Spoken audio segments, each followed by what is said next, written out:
സൈനൻ്റെ engagement കഴിഞ്ഞ് ഡ്രസ്സൊക്കെ മാറ്റി ഞങ്ങൾ വേഗം തന്നെ പള്ളിയിലേക്ക് പോയി.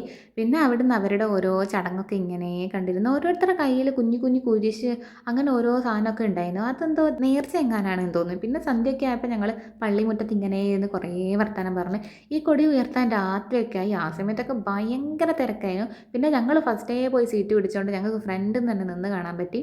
ഓരോരുത്തരുടെ കയ്യിൽ റോസാപ്പൂവും ബലൂണൊക്കെ ഉണ്ടായിരുന്നു. കൊടി ഇങ്ങനെ ഉയർത്തുന്ന സമയത്ത് എല്ലാവരും ബലൂണ് മേലോട്ടേക്ക് പറത്തി പ്രാർത്ഥനയൊക്കെ ചൊല്ലുന്നുണ്ട്. എൻ്റെ മുന്നിൽ അമ്മാമ്മ ചോദിച്ചു, എന്താ മോളെ പ്രാർത്ഥന ചൊല്ലാത്തെ?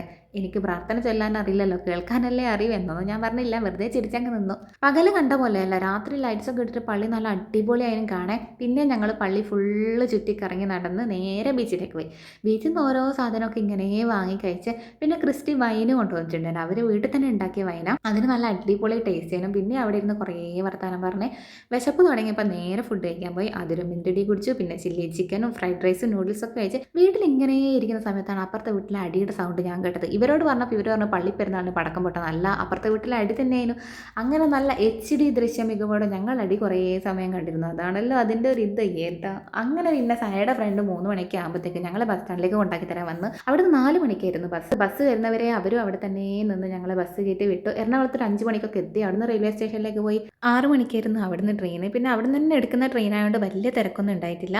പിന്നെ 11 മണിയൊക്കെ ആകുമ്പോഴത്തേക്ക് ഞാൻ എൻ്റെ വടകര എത്തി. പിന്നെ എല്ലാവരും ലേറ്റ് ആവാതെ തന്നെ വേഗം തന്നെ വീട്ടിലേക്ക് എത്തി.